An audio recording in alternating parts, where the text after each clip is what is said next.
All right, and we're live. Hey, everybody, welcome to the Multiverse Show, episode 116. Thank you for joining the greatest show on Mondays.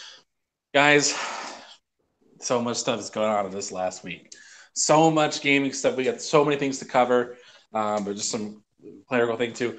James is taking the night off. He's not feeling too well right now, so we're going to move our film portion over to next week so you can kind of update us on what's the latest thing to watch coming out soon.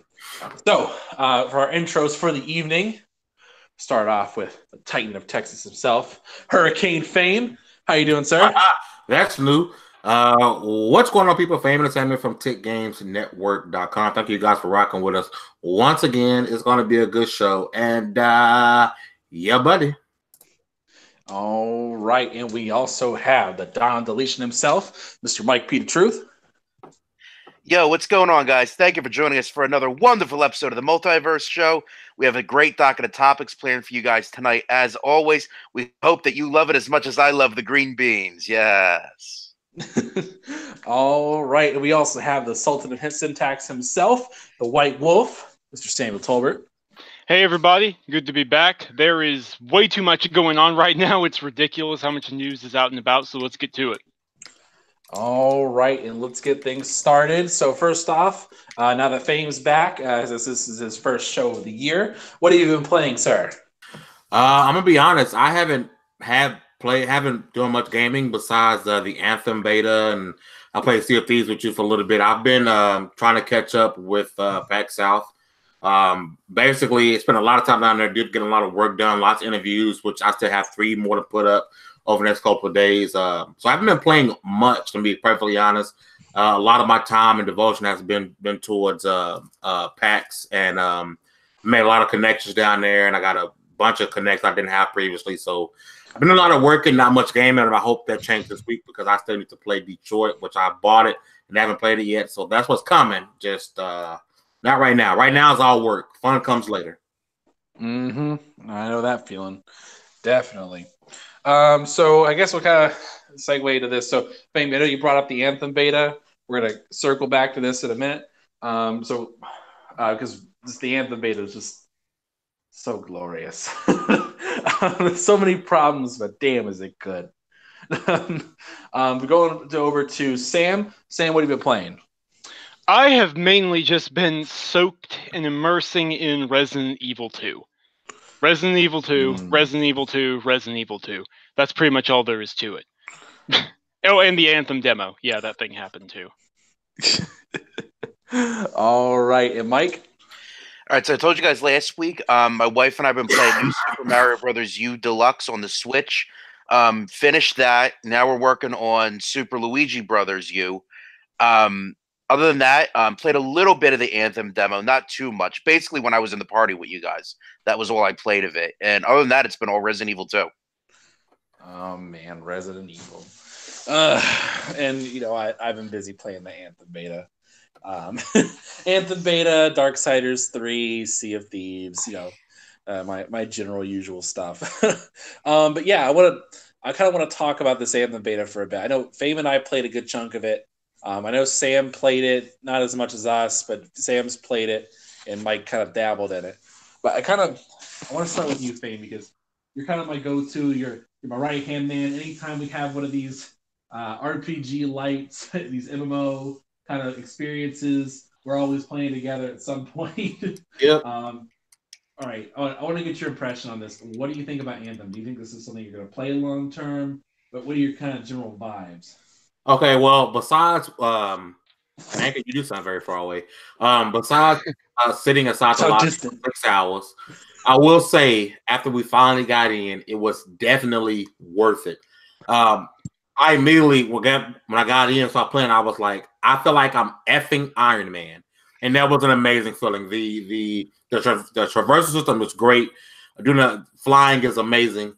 The combat is great. It's really intense and it's ongoing. And I know a lot of people are compared to Destiny, but to me, it's nothing like Destiny. It can get pretty difficult. I mean, sometimes you really have to back up and like, holy crap, I don't have health, and it doesn't auto regen. You have to go out back into the battlefield to go get health, which I think is amazing, right? People can't just sit back and cheese it. Like if you want health, You need to go in and kill something to get health, which I thought was absolutely amazing. Being able to switch to the Storm Javelin was the greatest thing ever because, in my opinion, even before I got to play the game, I knew I want to do that because I like being the eye in the sky and raining down lightning and fire, and it was just absolutely amazing. The one story mission was cool. I originally was going to really pay attention to it, but after talking to you, I kind of backed away and stopped really paying attention to what's happening because I want to save it for the actual game. The Stronghold was super dope fighting the big spider. And overall, it's probably going to be my go-to game for 2019. I'm still going to pick up the Division and things like that, but when it all boils down to what I'm playing on each day, it's most likely going to be Anthem because that gameplay, all bugs aside, the gameplay is amazing. And there was nothing doper than me and you playing together with both of us in our Ranger suit. And I feel like it was Iron Man and War Machine. It was amazing. Oh, man. That was fun as hell. It was a blast, man. I fell in love with it. I had a damn good time playing it. And that game, so on Friday, like almost nobody could play. there were so many issues just getting on, but once you got in there, it felt like a blast. I mean, I'm trying to think of better words to describe it. I mean, playing as the Ranger, you definitely feel like Iron Man. You feel like you are in control. Your character moves in a way that makes it feel snappy and responsive, but it feels like you have this weight to you. Yep. Like when you're moving and when you're firing, when you're all this kind of stuff, you feel like you have that. But it's also kind of like that progression of the Mass Effect movement system. Like it felt like this game is what Andromeda should have been. It felt like this is a natural extension of what Mass Effect's gameplay was going to be, except it's not anymore, and Mass Effect's kind of dead. But it's from first flight, you instantly feel like holy crap. Oh yeah, it's amazing. It's so much of a rush to fly and balancing things of like, okay, how can I stay in the air longer? Let me skim the water so I cool my jets, or like, let me do this quick dive so I can get more of a boost. Like just fun little mechanics like that. It just makes the game so much more fun, and like I can't. The best part about it is I can't really like point at another game and say it's like this. Exactly, it's nothing like Destiny. People want to compare it to Destiny, but it's nothing like Destiny. I mean, it's only like Destiny in that it's like an MMO light kind of thing, but it's an entirely different approach. I played it for a weekend, and I already love it more than Destiny. And Destiny, like over a weekend, just because of how different it is and that feeling you get. I don't know. Is this with it being more difficult than than Destiny per se, and then the Division for that matter? You get more sense of accomplishment when you take down something. Like, yeah, we did that. EA is all about a sense of accomplishment. Yeah. But I think the big part about it, though, and this is something I always find really interesting, is that the approach to the RPG elements is very interesting to me. Where Destiny, from the point that you start the game, you are locked in to what you can do. Mm-hmm. And like there's like, okay, different jumping abilities, you have different stuff, but like for the most part, the game still plays the same. Like you're just gonna have slight differences. Like you could play the game as a Titan, you could play the game as a Warlock or a Hunter, and there's not a drastic different. Like there's no way you could say we can't do this mission because everybody here is a damn Warlock. Yeah. Like, no one's. It's like it's definitely accomplishable. It's definitely so you can get over. But if you want to play the other experiences, you have to start a new character, but the experience is not drastically different. Because I can see playing this game like, you know what, we keep dying, but you know what, to help if someone switches to a freaking Storm Javelin, I think would be okay. We need something, aerial up here. You put those wind walls up there, like just like it. That's the best part about it is that the javelins feel drastically different, mm-hmm. and the play styles are drastically different. We need a tank. Better we help need a tank. We need a guy who's like, or we need a soldier class. We need someone who can get behind enemy lines and go in there and cause some havoc. Like we need that support in the sky. Like you have those roles and they play differently, but you can switch in between them. Like whenever you go back to Fort Tarsis, and that's what makes the game feel fun. Is that it's a unique experience, but you're getting the full experience in one playthrough. And then even though it's just the tip of the iceberg, like to be able to go in and change the look of your javelin, change the color scheme up, was actually pretty dope. Like I didn't expect for them to let us, be able to go in and even change the shaders to another shader without having to pay for it. I was like, oh, okay, this is pretty dope. Because most games would have charged us, some type of in-game loot or some 99-cent pack to be able to change all of this on my javelin. Or not just that, but like imagine or have to have a shader with predetermined colors that are one-time consumables that you can't get. Oh my god, that pissed me off in Destiny 2. It's like, really? One-time consumables. Oh my god. Anyway, yeah, the level of customization of freedom they put in that game is just way too much fun, and I'm so glad that this is kind of the mentality behind it. But anyway, I wanted to ask you, Sam, because I know you've been kind of on the fence on the story front, right, about this game, because I know you want story, you want BioWare story and experience, right? So right, give us your kind of like long form thoughts on it so far, because I know you basically did the missions one time each. Right. I did all the available story missions and then a bit of free roam before I got hit with the loading bug. And then, so it definitely didn't turn me off. That's what I'll say about the story. It definitely is to the point where if I take what they have right now and I put it in combination with some of the stuff I've seen, the trailers or the bits that I got in the closed doors footage last year at E3, or EA Play, technically, so to speak, it's enough that I'm interested. It's enough that it's like, okay, I want to know what the Anthem literally is, what these monuments are, who the Shapers were. I want to know more about this world. I want to know about the Legion of Dawn and the different mercenary factions and the wildlife and things like that. So I'm definitely interested. We'll see. I definitely felt, and you guys can tell me if I'm crazy here or whatever, but I felt for the demo that the story seemed a little confused, like you had been dropped in the middle of it. Because that's the truth. This definitely isn't the beginning. This definitely is not the beginning of the game. It felt very disjointed. I feel like an intro cinematic would have been really helpful for getting us up to speed as to what's going on. But at the same time, I think it's a good sign that it didn't turn me off. I recognized bits of BioWare writing in there. So it's like, okay, I'm interested. Drew Karpyshyn, I don't know if a lot of people know this, but he actually returned to BioWare just to write the story for Anthem. And he's the one who wrote the story for Knights of the Old Republic and the first two Mass Effect games. So that gives me hope as well. That sort of thing, that gives me a little bit of confidence in it. So I'm curious just to see what's going on there. Do you mind if I talk about my experiences with the demo just a little bit more? Because I kind of got hit. Yeah, I kind of got hit by the brunt there. Yeah, I want to throw you in there. Like, let's get that point. I get us out of the way. So just to make it clear that this isn't a screw EA thing or whatever, I'm going to give what I didn't like first, and then I'll go to what I like. What I didn't like is the frame rate inside the wall is horrid. It's garbage. It's the motion blur and the frame rate combination when you're inside the city is just. Ugh.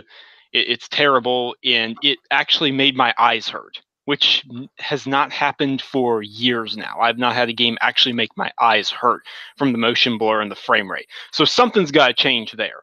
Somebody didn't play Ark. I played Ark. It was that what? Okay, so you know what? Actually, that would be it. That was Ark. Yeah, Ark did it as well. That would make sense. When Ark first came out in 2015, I believe it was. That was pretty bad, but still years. Outside that, the wall, it's not as bad. Like, there's definitely some frame rate drops, but it can be optimized and that sort of thing. The other thing was the loading bug, that infamous 95% error where the bar goes almost the entire way. Like 3 times. The 95% bug was so frustrating. Oh my god. Yeah, that was annoying. Getting hit with that like 3 times in a row was enough for me to go, okay, enough. I'll deal with this later. I have other things to do. So, BioWare, for the love of God, fix that. I'm pretty sure they're going to fix that. I think I saw something about them having a fix. They just need to implement it now at this point. So we'll see. We'll see how that goes. That's the stuff that I'm iffy on. I actually saw that they're working on an unlocked frame rate mode for the Xbox One X and PS4 Pro, which is vastly needed. So it's not going to be available at launch. It'll be available shortly after launch. So we'll see how that goes. What I like is basically to recap what you guys have said. The customization makes fun of anything in Destiny. Like seriously, the customization is so laughably in Anthem's favor. It's just absurd. You can customize so much in so many different ways. The materials, the vinyls, the leather, the weathered effects, the metal, how gritty the metal is, the colors, the paint jobs, the symbols. It's incredible stuff. The 4 different classes, from what I got to play of one of the others, which wasn't much to be fair, and mostly the Ranger, seems very balanced. The flight is really good. It might take you a bit to get used to, but it doesn't take that long to get used to. The use of the water in the environment and the waterfalls and rivers to cool your jets off, literally, and keep on going is excellent. It feeds into a momentum loop feedback for traversal that I really, really like. So yeah, that's my definitely that, because that actually, you brought up a good point. The last game I played where I got really like obsessed with the momentum and the movement was not Spider-Man, Just Cause 3. Just Cause 3 was fun to move. Like balancing, having the grappling hook and the glide suit and the parachute and just all this kind of stuff. Like all I remember doing was like just seeing how long I could fly without touching the ground, just flying everywhere. And it was that was absolute blast. And the Anthem really tickles that bug for me. I'm like, yeah, this is good. I'd really pumped by it. So anyway, so the other thing too, Mike, did you have any impressions before we move on? I mean, yeah, like you guys said, I only dabbled in it a little bit, maybe only about an hour. Basically, it's echoing what you guys have said. Now, bugs aside, I think the combat feels great. I think the abilities feel really impactful. My favorite thing about the game is probably the movement system. The movement system, the flying, the traversal, dodging quickly, it just feels fantastic. This is probably the best movement system I've experienced in a shooter since probably Titanfall 2, which is saying a lot because I love Titanfall 2. But other than that, totally echoing everybody's thoughts about the customization too. It absolutely craps on what's offered in Destiny. Can't really make a direct comparison between the 2 games. Is it better than Destiny or Destiny 2? It's a little bit too early to call, but from what I've played of it, I liked it enough to say that, yeah, I definitely am pre-ordering it, and I am going to be sinking a good amount of time into it based on what I played. All right, so last question about Anthem before we move on. What are you guys going to be maining? Storm. Easy. Mm-hmm. I don't know. Well, Mike, I know you only played the Ranger, so. Yeah, I only played Ranger. Yeah. What about you, Sam? Who are you picking? It's tough for me to say because I played 99% of what I played was Ranger. So it's tempting for me to say Ranger, but I will say I want to try the others more in depth first. Like I think they're all going to be unlockable. I mean, they're all going to be unlocked for the open beta, I believe. Yes, they I think they're all unlocked now, actually. Oh yeah, right at the end. The beta's over. Right at the end, like the last couple hours of the beta, they made everything unlockable. Which at first you can only use one. Starting on February 1st. Yeah, February 1st is when the open beta starts, and they're going to try and slam the servers again. Yeah, so I'm going to try and get some time in over this upcoming weekend with the other classes to see. I'm intrigued by the Interceptor, though. Yeah, I'm intrigued. I got to play as all of them. I played the Ranger and the Interceptor the most, but I got to play all of them. But for me, it's a tough call. I'm probably going to end up switching between the Ranger and the Colossus because playing as the Colossus is just fun. See, that's kind of what I had suspected as well. Like, it's just there's no subtlety to it. I'm guessing it's just you're a tank and you a mech. walk End of around. discussion. You walk around with a flamethrower, like heavy artillery rounds, like just going nuts. Oh, it's so much fun. Like it just rewards you just to have that total chaos vibe. But all right, so the other thing too, so Resident Evil 2 finally came out, and I know I didn't play it. Faye, did you play it at all? No. I don't they need to have a remake. Nemesis, Resident Evil 3. That's my favorite Resident Evil game. That's what I'm waiting on. That's my favorite too. And yes, they do need to remake that. So good for sure. Yeah, but so anyway, so the question comes up with Resident Evil 2. We had Sam and Mike play it. I want you guys to, like, you two just kind of take over the conversation here. What are your thoughts on Resident Evil 2? Standout moments? Is it worth going back to? What's the deal? So, I mean, I think it's actually more tense, if you guys can believe it, than Resident Evil 7 was. Now, where I'm at in the game, I'm still relatively early. Like, I just put out the fire on the helicopter and X go and give it to you and all that crap. So, so it's more tense than Resident Evil 7. There's a couple reasons for that. One is because I think it's a darker game than Resident Evil 7. Literally, it's darker. Like, there's areas in the game where all you can see is just your flashlight. And there's a lot of really tight hallways that, combined with the darkness, it gives you a sense of claustrophobia that you really don't get in Resident Evil 7.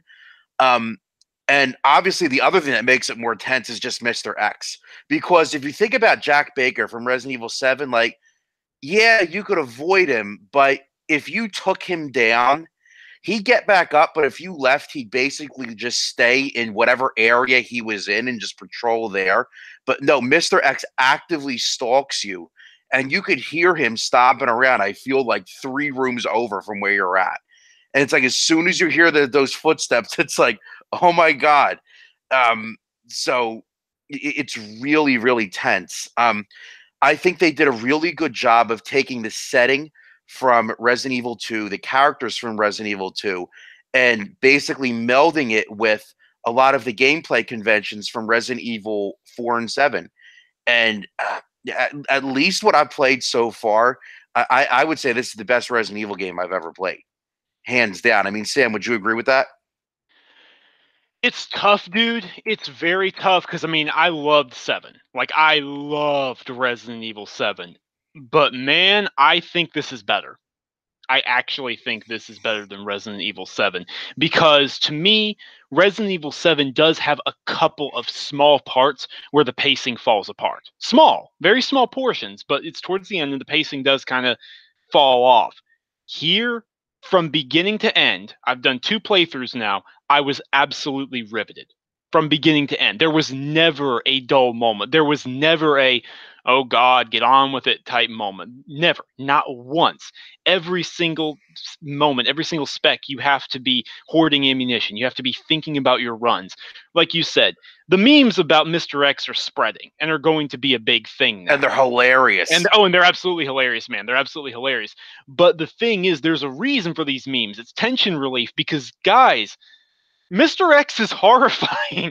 Like, he really Mr. is. X is now on the level of, if not exceeding, the Nemesis from Resident Evil 3 Nemesis. I shudder to think about what the updated Nemesis would be like when we get a Resident Evil 3 remake, which, by the way, is what we now need. We need a Resident Evil 3 remake in this vein. I can't do tank controls anymore. I can't go back and play the old games like that. It's too old. In my opinion, it's too outdated. This game is a love letter, but it's also a reimagining. It makes things work better, but it still has those classic enemies, but they've been updated in different ways. It's essentially a brand new game, and if you are unfamiliar with the Resident Evil franchise, this is the time for you to get on board. This is the game to get on board with. Would you not agree? Would you agree with that, Mike, that a newcomer with no previous knowledge can jump in on this? Oh, totally. I would totally agree with that. I would actually argue a really good starting point, actually. Yeah, I'd actually say, due to the updated controls, this is a vastly better way for newbies to get on board than with the Resident Evil remake, since that was really just a remaster of the GameCube version. Right, exactly. I would agree with that. And it's funny you touched on something when you're talking about you got to think about how you're going to take these runs. This is the first game since I would say probably Bloodborne where when I'm not playing the game and I have like a spare moment, I find myself thinking about like, okay, this is what I got to do next. And there's a couple liquors and a zombie in this hallway, and this is how I'm going to get around them. And Right, blah blah blah. right. Like I'm thinking about that when I'm not playing the game, and I haven't done that since Bloodborne. Yeah, exactly, dude. Exactly. I mean, I did it for Resident Evil 7 for my hardcore run. For when I was doing the game on hardcore, or I did the achievement for beating it under 4 hours. I did do that for that as well. But it's like, seriously, just playing on standard, you have to think to yourself, okay, Mr. X is 3 rooms over. There's a liquor and 2 zombies outside. If I throw this grenade here and then this flashbang here, I should have enough time to run to this room where I can grab the key so I can drop this so I can heal up so that I can open this door. Like, it's crazy.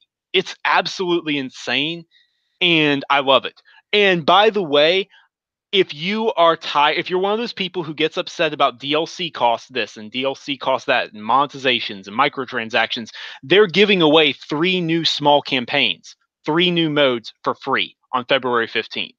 They're adding 3 new stories for people to play, and it won't cost you a dime. So please support this game. You want to know what else is funny about this game too? Because I got the deluxe edition, which comes with the original soundtrack, which I have turned on, of course. Mm-hmm. It's kind of crazy how well the original soundtrack fits with it still. Like it goes really well. Like I was, I'm torn on which one I prefer because I think I like the save music. Like, dude, the classic save music it's classic. Come on, right? But at the same time, I think the tracks for the boss fights this time around are way better. So I don't know. I'm torn. But yeah, go get it. Go get this game. Yeah, it's a must buy. It just came out. It's only January, and I think we have one of our Game of the Year contenders for sure.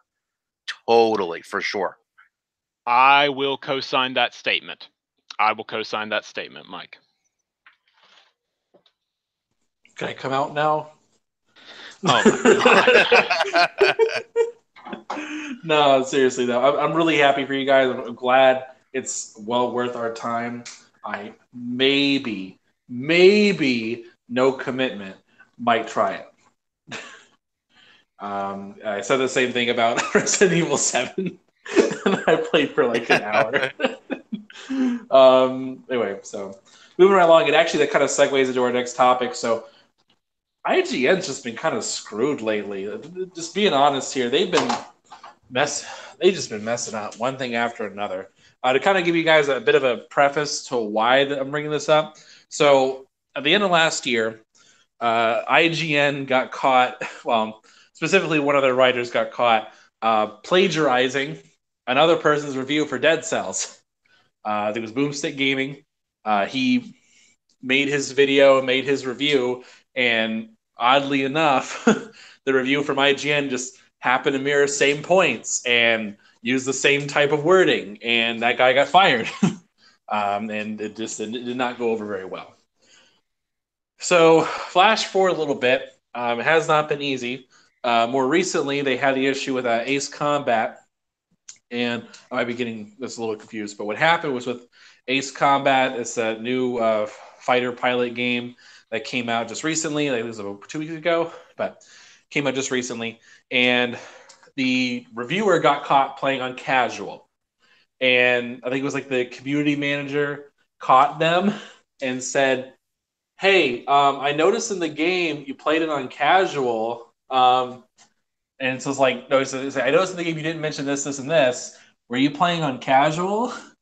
And the reviewer's like, no, I played it on normal, so it's good to go. And it's like, then if you played it on normal, you would know that, like, it's different. Like, you missed out on this.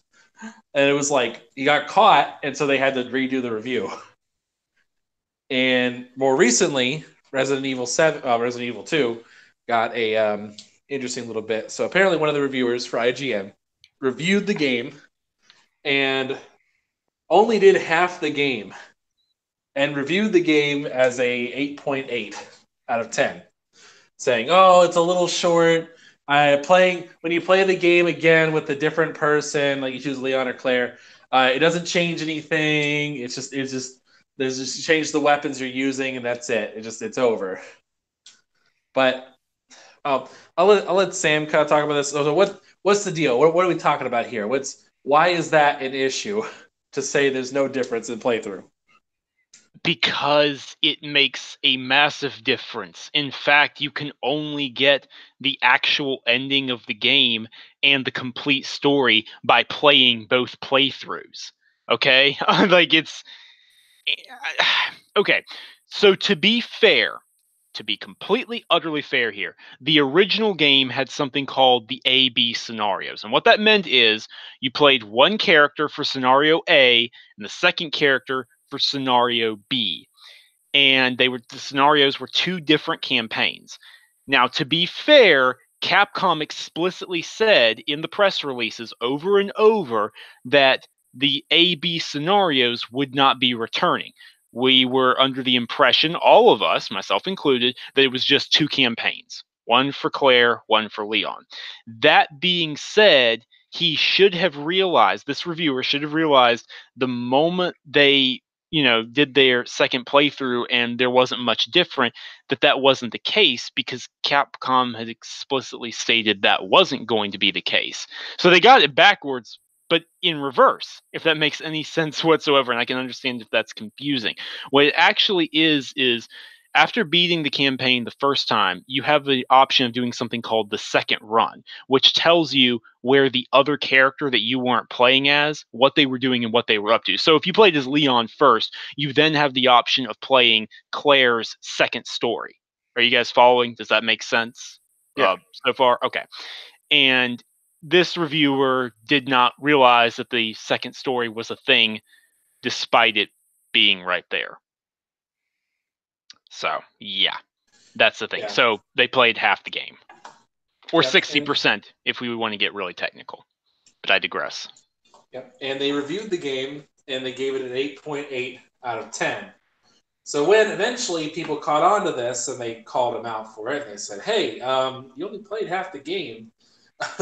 You know about this blank." Then they went in and changed the review, and they gave it a 9 out of 10. So, yeah. And what is going on at IGN, man? Like, what happened? Like, IGN, all things considered, you can disagree with this or not, it's kind of like the go-to. It's like the New York Times of gaming media. It's like they're the gold standard. That's it. That is the go-to. And to see like all these problems lately, what is going on over there? Actually, Ivan took GamesNetwork.com as the gold standard. I just don't know if you heard or not, but I'm gonna put that out there. Yeah, I mean that's my personal preference, but I'm just talking about in general. It's the name. It's most people go see. Like that's what they recall. Like it's IGN's got that cred. So, but yeah, go ahead. I think I cut off Sam. No, I mean that really is it. That's pretty much all there is to it. Like there's more to the game than what they played. And feels weird. Okay, woe be me to speak ill of someone who technically falls under a competitor, but it's IGN has had a long string of issues lately, and I really hope they're able to get things fixed because they're one of my go-tos. They used to be one of my go-tos in terms of breaking news or, reviews if I happen to read a review or something like that. Dan Stapleton does an incredible job with his editorials and making sure that everyone's reviews are edited properly and the previews are edited properly. Ryan McCaffrey does a great job. Brian does a great job. The Kind of Funny crew, like Colin Moriarty, Alana Pierce, all those are IGN veterans, and all of them are fantastic people to follow. So I don't know. I hope they get it worked out. I just don't know, dude. I don't know what's going on over there. Like everyone's leaving and all this other stuff. Like everyone's moving to Rooster Teeth at this point. But I don't know. I don't know, dude. I care. Like it's kind of like the end of an era, and like I feel like this is just like the decline, a slide, and I don't want that to happen. But, all right. Anything else to add, Fame, Mike? I mean, Nah. It's like it happens once, and it's like you show accountability for it, you correct the mistake, but then it keeps happening. It happens 2 more times within not a very long time frame, and it's like, in our small but not so small gaming community that we have, especially on social media, it's like with people becoming more and more disenfranchised with kind of like we'll call them mainstream gaming media sites, IGN included. And then something like this happens, it doesn't help. You know what I mean? Yeah, I don't know. I think there's a lot of issues that I'm sure there's probably some behind the scenes stuff or whatever. It's just I hope they get it all worked out. I really do. Yeah, I hope so too, man. So last topic for the night as we kind of wrap things up. I want to talk about Kingdom Hearts for a little bit. So there was a couple arguments that kind of came up over the last weekend, which I found interesting. So one of the things too that came up, and we'll talk about this very briefly, is again, the reason why Kingdom Hearts is coming out is because finally Kingdom Hearts 3 is coming out after being gone for, let's see, last one came out in 2005. That was Kingdom Hearts 2 at least. So it's been 14 years. About 14 years since the last one. So it's been a little while. And the people getting excited for it, and because it's coming out tomorrow, and people are going to be really pumped for it, and that's great. Now, one thing I want to talk about Kingdom Hearts is that there's been a lot of talk about how confusing this series is. Like, honestly, this series is way too complicated. There's way too much going on. Like Kingdom Hearts 1 that came out, was it PlayStation 2 era? Yeah, that was PS2. 2, right? Yeah. And then you had Kingdom Hearts 2, came out in 2005. No, 6. I don't know. Anyway, it doesn't matter.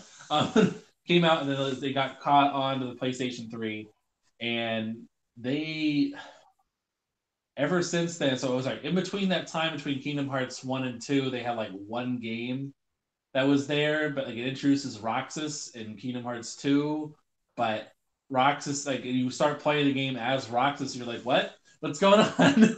Like, who is this guy? But apparently he was introduced in like a Game Boy game in between, and so it wasn't even on the same platform. So people were just like, what is going on? But ever since in between Kingdom Hearts 2 and Kingdom Hearts 3, there's been like a ton of DS games and all this other weird stuff, remixes, like episode, like there's like just random naming mechanics that don't make any sense. Oh my god, I know. Like the one that always freaks me out is like there's like episode 345 over 2 days, and it's just like, what is this? And there's this one makes no sense. And there's one where I think the one is 2.8. Like, what makes it 2.8? Or there's like go play Kingdom Hearts 0.2. 0.2. And just like, this is way too confusing. And like one of the games is like a prequel and a sequel at the same time, and it's like, oh my god. There's so much complexity to this franchise, and I mean, if you don't want to have to deal with all that stuff, like I have not played Kingdom Hearts extensively, so I'm not the best person to be talking about this in general. But I was like, okay, I'm gonna see if I can try to like grab onto this story. And I'm like, this is way too confusing. Like it's just because the way they released it is just way too difficult and just put way too much work into it. It just it's ridiculous. They did too much to this franchise. But anyway, so if you do want to play it, the whole thing, and get the whole experience, you can get was it Kingdom Hearts: The Story Thus Far, which is basically just Kingdom Hearts 1 and 2 and all the cutscenes from all the other games. So it all kind of makes sense. But I'm thinking about getting it. I'm thinking about getting that before I even. Don't do it. Get Resident Evil 2 instead. Down a little bit. He already has it. We're game sharing. He has no excuse. Buy it. Capcom needs the support. Yeah, well, I mean, because the story thus far is only on PlayStation. I'm like, well, I don't know. Anyway, I'll jump into it sometime. So, other thing about Kingdom Hearts. So this discussion came up, and I found this to be interesting because when it comes to video games, we're at the point now where people understand video games are not just for children. It's not designed for kids exclusively anymore. It's fun to see that, but one of the things too is there was a discussion that was developing on Twitter about, is Kingdom Hearts for children?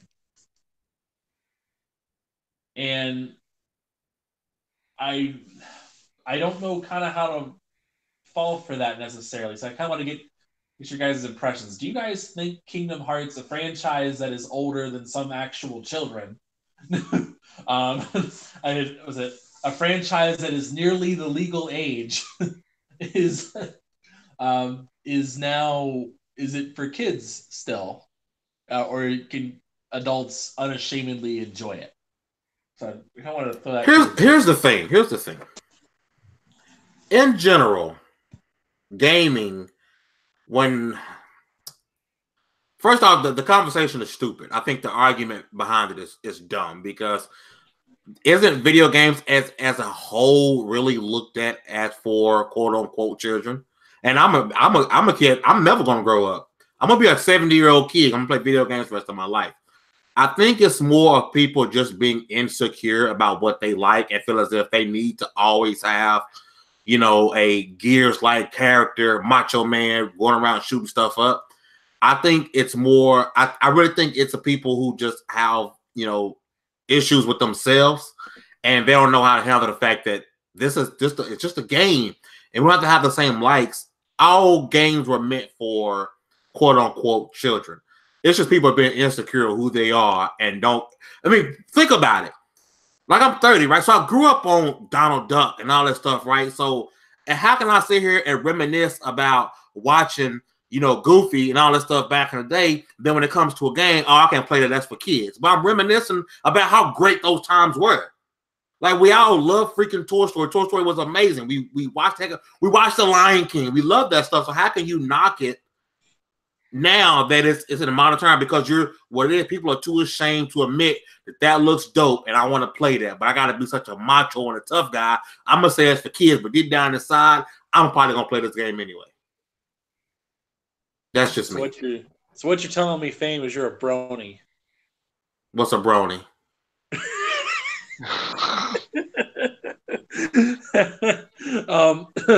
Adult men who like My Little Pony.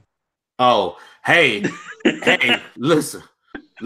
I whatever you want to call it. All I'm saying is I just think that people need to get from inside of their own heads for a moment, and if you like something, you like it. Don't be ashamed of it. Just a lot of grown men being ashamed that they like this type of content, in my opinion. Yeah, I don't know. Well, what are your thoughts on this, Mike? As our resident curmudgeon. I mean, look. Fame makes a lot of good points. I mean, honestly, people have been saying this about Mario games for how many years now, and it's the same kind of thing. Like, I started playing Mario games as a kid. I'm not going to stop playing Mario games, and it's the same kind of thing as this, right? Like, we all grew up watching Disney movies, and I could still sit there now, and if it's something I'm interested in, I could watch a Disney movie and I could enjoy it. And it's like, I don't see what the big deal is. Why people need to call out like, oh, this is a childish game or whatever.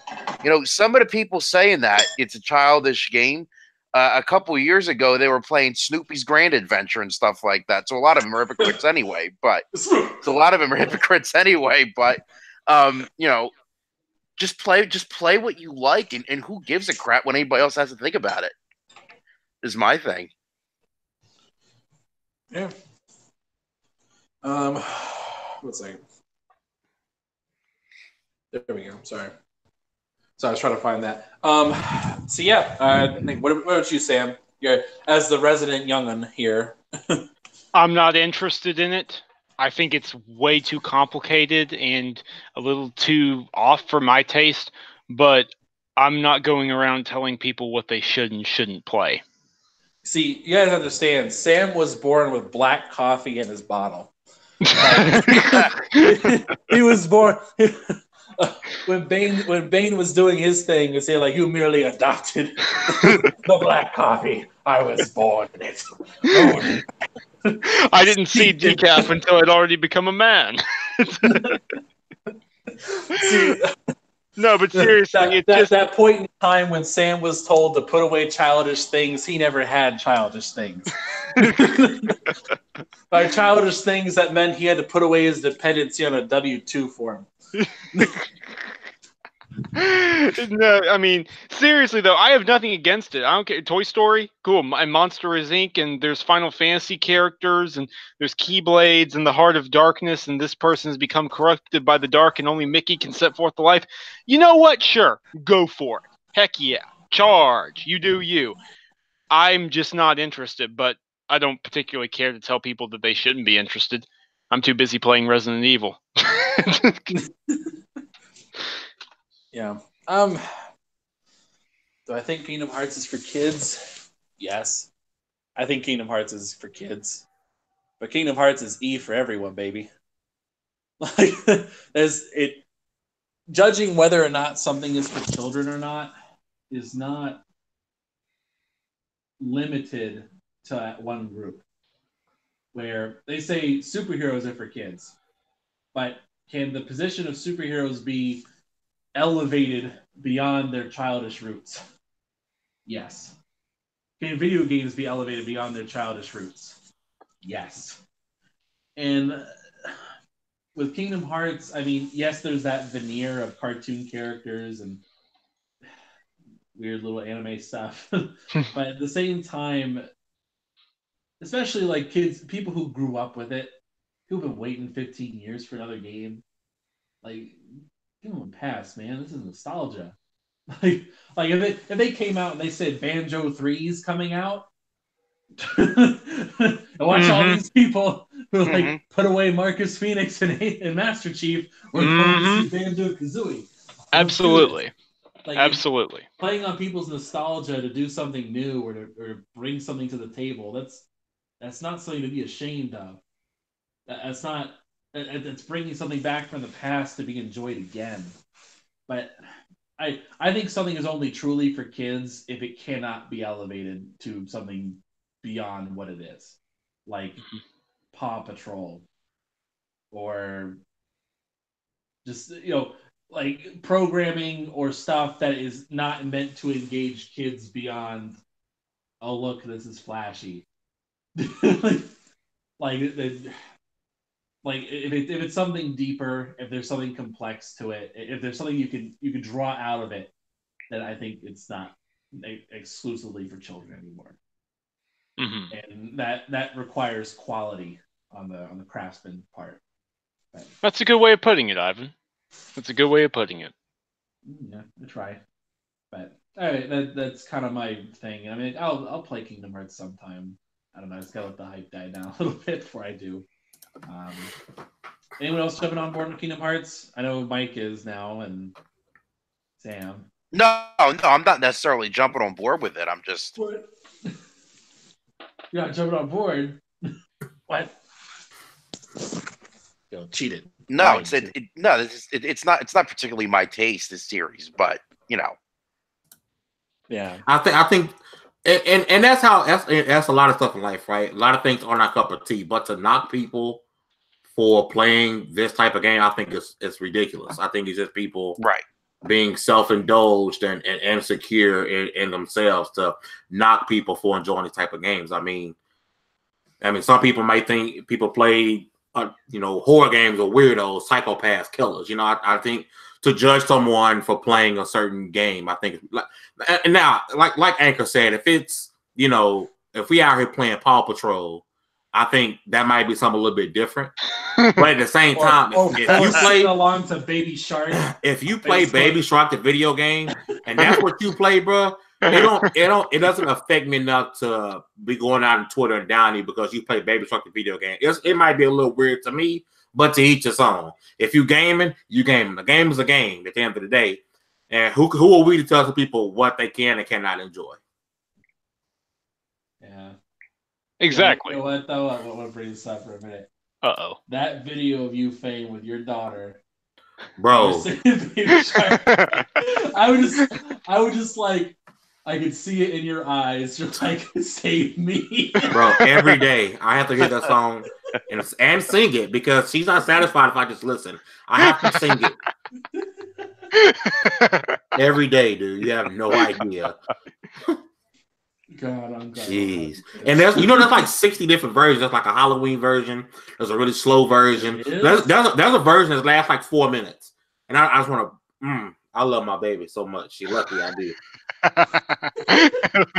There's a giant, colossus-sized butt just waiting to follow that. Like I think I've developed I have developed a tumor at some point listening to Baby Shark.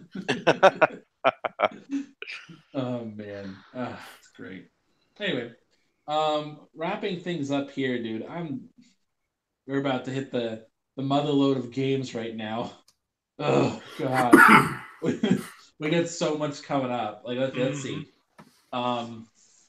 We got Kingdom Hearts tomorrow. We got what's the next one that's coming out? I know we got Metro, Crackdown, and Anthem. But that's like mid-February. And Jump Force and the free Resident Evil 2 DLC. Like jeez, this is gonna be bad. This is just overkill. Yeah, we're about to hit the motherload, guys, on the gaming front, and then March we got Division 2, and there's like 3 other things that are coming out in March. Dude, I forgot Tales of Vesperia came out. It came out while I was in San Antonio. I'm going to pick it up this weekend. Holy crap! Yeah, dude, we're getting swamped. Oh, and that reminds me too. So the newest drama with Metro, apparently the PC version of Metro is is it timed or is it full exclusive to the Epic Store? Is it for a year? Conflicting stuff. We're hearing conflicting stuff. That's why I haven't published anything yet, because I'm hearing contradictory information. Right now, it's looking like it's just a timed exclusive for 1 year. I can't verify that, though. Take that with a grain of salt, please. But what is definitely true is whether it's a year or permanently, Metro Exodus is shifting over to the Epic Games Store. In response, pre-orders are $10 off. It's $50 instead of $60 for the standard edition. However, developers have said that they're going to fulfill any existing Steam pre-orders and that they'll still get all the updates, all the patches, and all the DLC. Yeah. And so the Epic Game Store is making moves. Epic is making moves, man. Dude, they're doing what Microsoft should have been doing with the Windows 10 store. Yep. Yep. Now, that's the thing. Like with them, it's just like it's Metro's not the biggest game in the world, but like they just suddenly it's yet another a player on the PC front. It's yet Microsoft let Epic make their store after Microsoft and then get a jump on them as far as content. That's crazy. Yeah. It's been crazy, dude. I don't know, but at Epic, I'm all for Epic doing this kind of stuff. Like I'm not for giving Steam some competition. Steam has been complacent for far, far too long. Oh, and Valve even issued a statement today. And you know what their response to this was? What? It's not fair. What? Oh my god. Are you serious? Yes, I'm serious. Oh my god. Their official statement is this isn't fair to our Steam customers. And you're not going to have it on our platform. Here's the thing. We can argue back and forth about whether or not the money hatting is, money hatting or not. But at the end of the day, Valve has had a stranglehold on the industry of PC gaming for a long time. Sure, you got GOG, the GOG storefront, getting in there for old games, and yeah, you got to use Origin if you want to play EA stuff. But other than that, they've had a stranglehold. And so you know what? They're offering 88% to devs instead of 70. If Valve doesn't like it, Valve is free to rethink their policies. That's all I have to say. Dude, I'm excited too. Like, I'm kind of sitting here like, okay, like, was it the meme with like Kermit rolling up the window? It's like, hold up, like, I remember when you guys had total control over this. Now, who's a little pissed off about this rolling up the window? Like I find that hilarious to me. That now they're like, oh, this isn't fair. This isn't. Woe is me. But when Steam's got to do something. Like, they can't just be... Valve will respond this year because they're losing games left and right. And even if I've seen so many people saying this, Steam has a more, total player base. They have a more, what's the word? Loyal player base. Yes, that's true. But how long do you think that's going to be the case if people notice that most big games go to Epic Game Store instead of Steam? Yeah. It will change. Casuals will catch on. Notice, Valve is going to be forced. Valve is forced to respond. They've already lost the indie market to Nintendo in terms of new indie games because Nintendo has made it so easy for indies to be published over there, and they're becoming so popular on the store. Valve has ceded any control of curation. They even admitted that they're not going to curate anything, and that's fine, but there were consequences, and now we're seeing those consequences. In the middle of this, all I can say is I hope Microsoft is paying attention, because when they relaunch the Windows Store, and they need to relaunch it, they need to scrap what they've got and relaunch it. They need to pay attention, because if they want any hope, I can't believe I'm saying this to the makers of Windows, for crying out loud. But if they want any hope of getting in on this, they need to be paying attention to what Epic is doing and capitalizing on both Steam and Epic's mistakes. Wait a minute. Wasn't it the dude from Epic who was saying how Microsoft was trying to monopolize gaming? Oh, Tim Sweeney. Yes, Tim Sweeney. The irony is not lost on anyone, Mr. Walled Garden. Yeah. I just thought about that. Like the guy who said Microsoft wants to monopolize is trying to do the same with Epic Store. I'm just saying. Oh man, that Tim Sweeney. Anyway, I was going to bring up something about this. Didn't Ubisoft say they're doing a deal with Epic Game Store? Division 2 is coming to Epic Game Store, not Steam. That's big. That's huge, actually. Like, just imagine next Assassin's Creed. Hey, if this continues and Valve can't respond, that whole sentiment about merging or being bought by Microsoft don't sound too bad, huh? Because this could get ugly. Maybe this was Microsoft's plan all along. So actually, wait a minute. Wait. Let's think about this. Microsoft have been making moves to make sure they don't have to use Unreal Engine ever again. Think about it. They bought Havoc. They have all those assets. They have their own engines. They have all this other stuff. Not really. They actually use Unreal Engine 4 in most of their teams. They encourage the use of Unreal Engine 4. I'm trying to do a conspiracy theory. They explicitly had Obsidian move from Unity to Unreal Engine 4 when they acquired them. I'm trying to launch conspiracy theories, man. You're ruining it. That's what I do. Hey, Sam. At some point, I want to get with you and pick your brain about Obsidian. Please do. I have thoughts in my mind. I want to. You're normally like ears to the ground, like level, and I got some thoughts about them that I want to run by you. Pick my brain about anything. Hit me up. Will do. All right. So I think that wraps up things here. I'm just excited about so much stuff going down. Like, what was it? Microsoft got another pickup with another Nintendo guy getting on board. Like, it's just exciting, man. So much change, positive change. And like, honestly, was it about this time every year we start getting bad news about like things getting canceled, things getting ruined. And honestly, all the stuff that's been announced so far is like, All right, Star Wars game nobody saw. Okay, yeah, whatever. Move on. Yeah, Metroid 4. This has certainly been better than 2015, 2016, or 2017. January is usually the rough month. But we managed to get through this one pretty okay so far. Of course, we got a couple days saying left. this, I was going to say, we've got 3 days left, so now that we've brought this up, something's going to happen tomorrow. Yep. Yeah, who knows? Kingdom Hearts 3 scrapped at the last minute. Like, you never know. Oh, man. All right, we're going to wrap things up here. Fame, where can the people find you at? On Twitter at FAMEENT2K. I have molded over and over, and I'll actually be getting back to my YouTube channel here fairly soon. So make sure you guys check me out on YouTube. And every once in a while, I post some things to TickGamesNetwork.com. I'm currently in the process. Currently in the process of uploading lots and lots of interviews from PAX South. So make sure you guys check that out. My team did a hell of a job out there, and I want those guys to be recognized for what they did.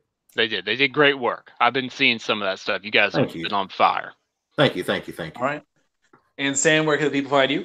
You can find me on Twitter at Samuel Tolbert, Tolbert. You can find everything I write on TickGamesNetwork.com. Lots of news. Resident Evil 2 review, now that I've finished both playthroughs, or the 2 playthroughs that make up one campaign, is going to be coming out extremely soon, followed by some impressions from a really cool free-to-play game that literally no one is talking about right now. So that's going to be coming later in the week, maybe early next week. But Resident Evil 2 review is the focus right now. Please come check that out. All right. And Mike? All right, so you guys can find me on Twitter at The Truth of Mike P. And also, I will be posting on TixGamesNetwork.com more consistently in the future and more often. So make sure you keep a lookout for that. All right. And I'm Anchorman BT. You can find me on pretty much every other platform. Xbox, PlayStation, Switch, and Twitter, Instagram, wherever. So anyways, thank you guys for tuning in. Another good show this week. Really thank you guys for tuning in again. And we're going to share and like the video so we can get this very taken care of. Thank you guys, and we are out of here.